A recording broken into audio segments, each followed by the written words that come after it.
Well, you've got to do whatever you've got to do to keep warm on a narrowboat during winter.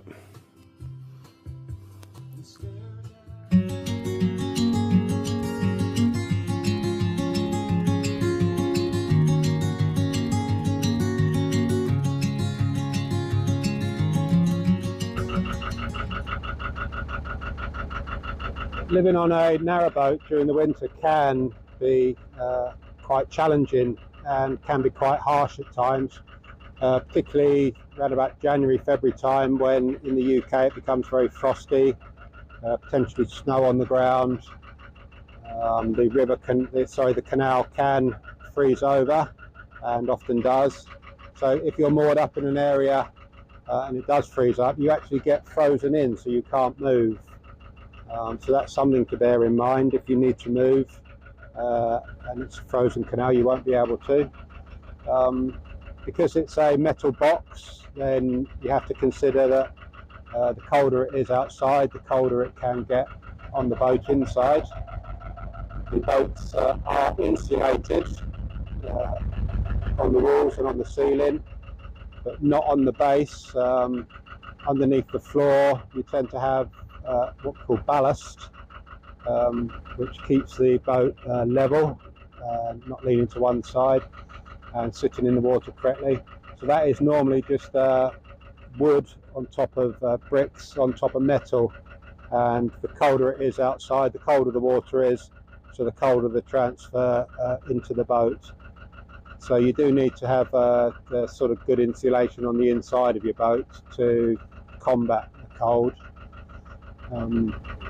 As I showed in my tour video, I have a Chinese diesel heater which blows hot air from the back of the boat to the front of the boat, and I have a 4 kilowatt hour log burner which provides plenty of heat. I had my Chinese diesel heater running yesterday for 6 hours. November the 10th, 2024. The outside temperature was around about 9 degrees during the daytime. I turned the heater on around about 3 p.m. I think it was, just before it got dark. And the temperature on the inside of the boat was around about 9 degrees. After, I think it was about an hour and a half of running the diesel heater, on setting 1, there are 6 settings on there, so 1 being the lowest, 6 being the highest. We had it running on setting 1, and the boat warmed up within an hour and a half, 2 hours, to just around about 20 degrees centigrade. For those of you who don't know centigrade, I'm not sure what that is in Fahrenheit, but I'll have a look and I'll put a link on the description. So the boat was nice and toasty. I tend not to use the wood stove as much as a lot of people do. It is very nice to have running, looks very nice. The smell of wood burning is very nice as well. But on a boat this size, 36 foot, is that when you put the log burner on, it can get very hot very, very quickly. So you end up opening the doors and all the windows just to get rid of some of the heat. So it's sort of counterintuitive. But on a longer boat, on say a 57 foot and longer, then it can be essential to have that. Some boats, a lot of modern boats, have a central heating system where you have radiators and that, but my boat, being an older boat, doesn't have a facility to heat water other than the gas wall mounted heater that I have in the kitchen, so I wouldn't use that, it would be too expensive. So heating is covered. As far as other things about in the winter, there's that saying that there's no such thing as bad weather, just bad clothing, and that can be quite true on a boat. Is you dress appropriately. So I wear things like fleeces during the winter. As you saw from the first part of the video, I have a onesie which is handy to throw on in the morning. So clothing it needs taken into consideration, and you tend to have a set of clothes which I just put away under the bed in bags for the summer, and then you get out your winter clothes. So clothing needs to take into consideration. Things like fleece throws and decent bedding during the winter is I have a 13.5 tog duvet, and during the winter I put on there a fleece bedding throw, which keeps me toasty during the night time. If it gets too cold, then I could turn the Chinese diesel heater on to heat it up. Some people do use coal and wood through the night, set the fire going, and that keeps the boat warm during the night. But decent clothing is good. As far as outside the boat goes, then you bear in mind that it can be slippery getting on and off the boat, particularly in the frosty weather and the snowy weather. So you need to be careful of that. Tow paths become very muddy if they're not tarmacked or gravelled, which quite luckily on this Aylesbury Arms stretch there's quite a bit of gravel and tarmac, so it's quite good.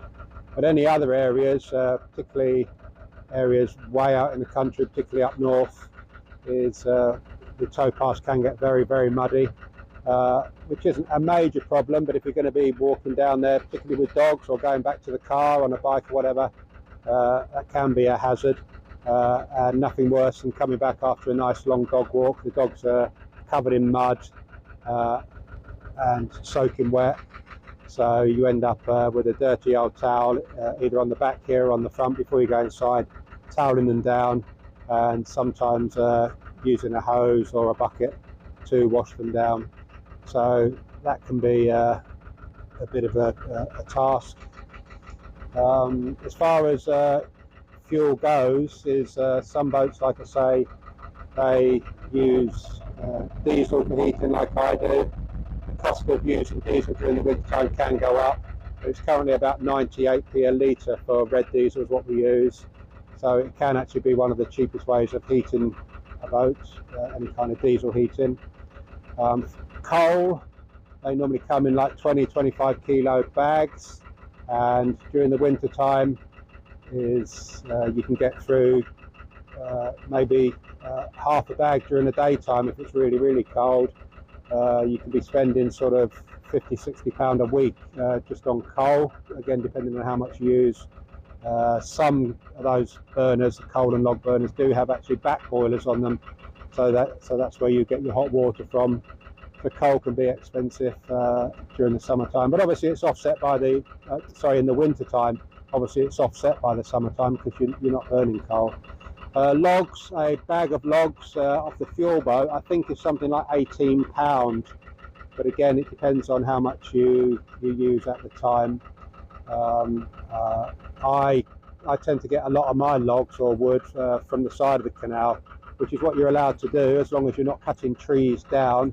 But you do find a lot of trees have fallen down if you go for a walk through the woodlands and that.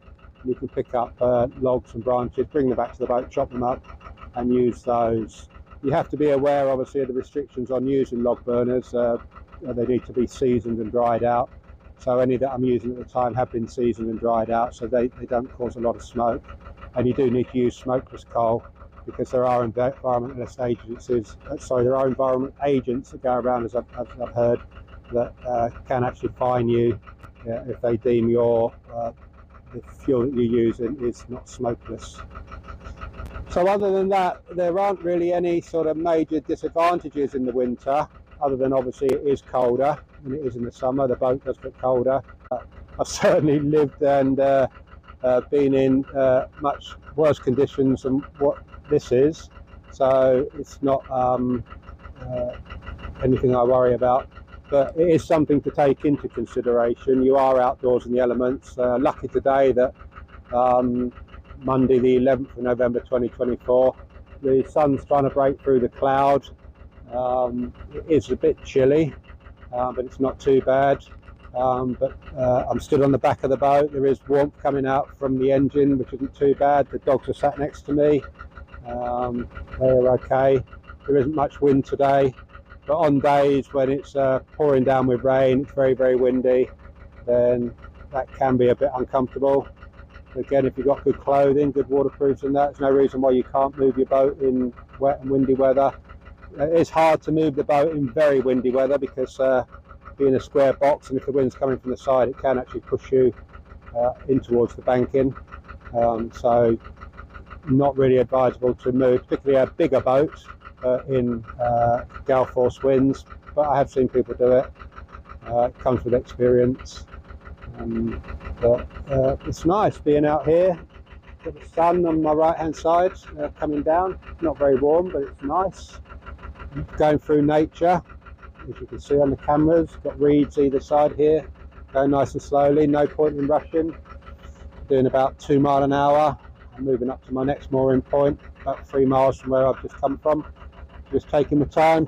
It'll take about an hour, hour and a half.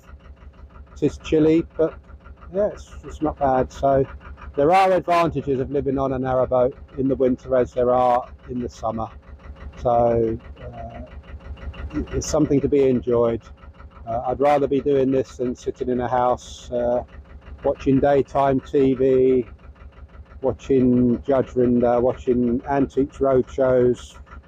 It boggles me as to why people, or how people can do that. Mind-blowing. So I'd rather be out in the country. Better for the dogs. We're out in the country, nice long walks with the dog in the morning, fresh air, looking at nature. Even during the winter there's birds flying around. Can't see many fish in the water today. I think there are herons that we go by, and there's a cormorant that comes along here as well. It takes a lot of the fish. I haven't seen any fishermen today. I think it's too cold for them. I think they're being sensible and staying indoors.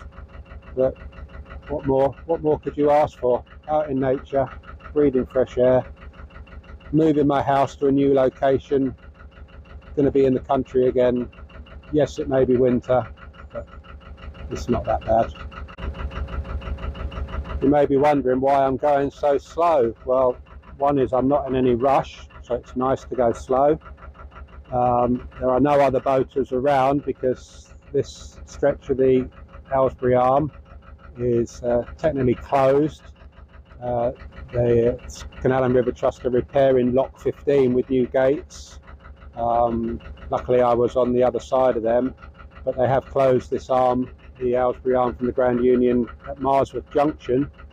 But there's nobody else moving around other than me. I'm making my way back up to Marsworth Junction, and the reason I'm doing that is I need water and I need to empty my L sands.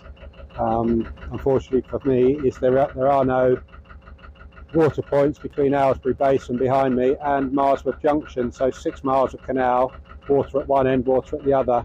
So I've got to get within the next couple of days as near to Marsworth Junction as I can, and then I can fill up my water bottles and ferry those back to the boat. Apparently I can't get through Lock 1 at the top of the junction until December the 19th, which isn't a major problem because it's a lovely area to be stuck anyway. But I'm making my way up towards Marsworth Junction in the next couple of days to basically try and get some water. Again, there's no point in going fast. Doesn't get you anywhere really. Maximum I can do is 3 miles an hour, so I'm doing about 2 miles an hour. And if I go faster I use more diesel, and no point. Just enjoy the cruise, enjoy the weather, enjoy the scenery, take your time, relax and enjoy life.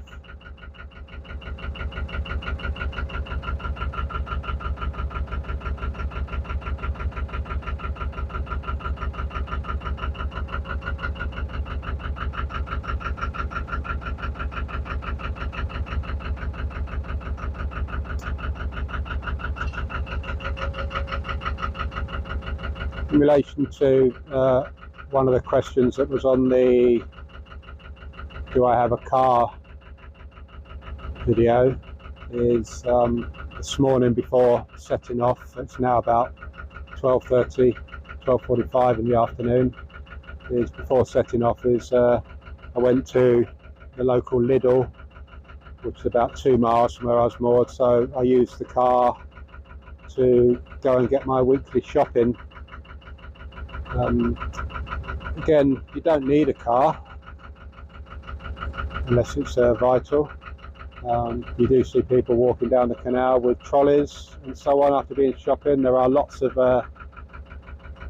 shops nearby on the canal. A bit further down from where I've just moored, there's a huge Tesco supermarket right next to the canal on the edge of Aylesbury. Like I say, the Lidl was nearby. You go down to Aylesbury Basin, there's a Waitrose right next door. So you can find shops local, so you don't need a car. But I needed to get petrol because I need to go over to Welwyn Garden City on Wednesday to see my mum. So I needed to get petrol as well. So yeah, that was my morning routine. Got up, had breakfast, took the dogs for a walk, came back, went and did the shopping, came back, had a cup of tea, and then set off on this nice pleasant cruise.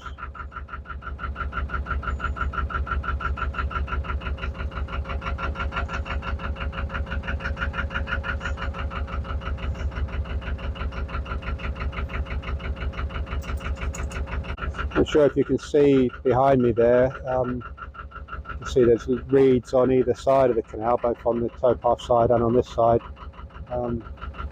Not too bad this time during the winter, coming up to winter, because the reeds do die back a bit.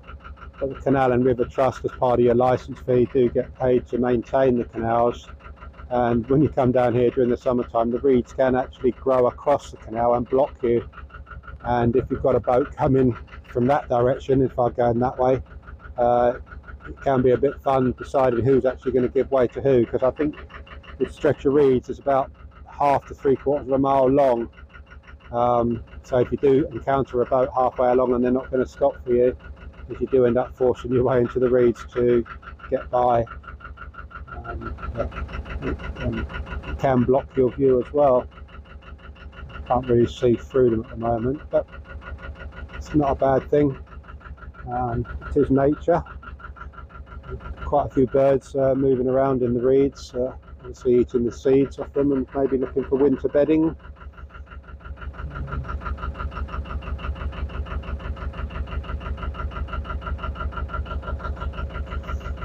Lots of starlings around at the moment as well. I think it's what they call murmuration season, isn't it? Where you often see hundreds of starlings flying around in groups.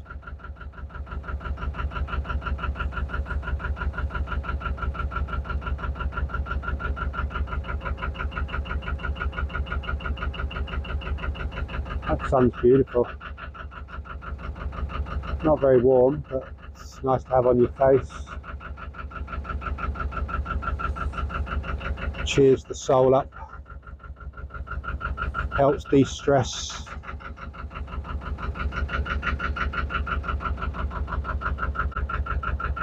Living on a boat in winter, one of the things, particularly in autumn going into winter, is when you moor up, if you're unlucky enough to moor under or near to trees that are shedding their leaves, is you can wake up in the morning or even halfway through the day, come out and find your boat is covered in leaves.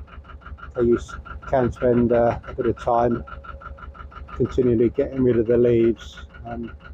One of the downsides for me is if I moor up near to a tree and it's dropping a lot of leaves, is the 4 solar panels in the top can become blocked by the leaves and don't take advantage of any sun or decent daylight that may be there.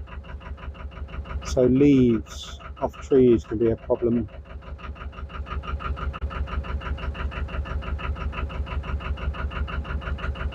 An advantage of winter cruising is there aren't as many boats on the water as there are during the spring and summertime. You tend not to see many boat hire companies out on the water, so less chance of having people crash into you. The people you do tend to see moving around in the winter are continual cruisers like myself, other people that are moving their boats, and sometimes people at weekends, weekend boat owners, they come out, particularly if the weather's quite good. But it's nice to be able to move along the canals in the winter and not have many other people around. This 3-mile stretch that I'm doing today is I am the only boat moving at the moment. Haven't seen any. I will be coming up to a boat yard on the left in a bit. So there are some resident boats there. So they'll probably be the first boats that I see on today's trip. Someone asked me what happens to the dogs while we're cruising. Well, as you can see, they come on the back deck here with me. Bunty tends to maybe just sit in the engine room there where it's a bit warmer. Beryl, she loves to sit and look out the side. She's quite an nosy dog. She likes barking at other dogs as we go by. But they tend to sit here with me. If it's raining, they tend to stay inside or go in the engine room there. And in the summertime, they tend to come up here, put their bedding out here, and they'll sit up on top here. But they love it. They're out with me in the countryside, sitting out on the back decks, enjoying life.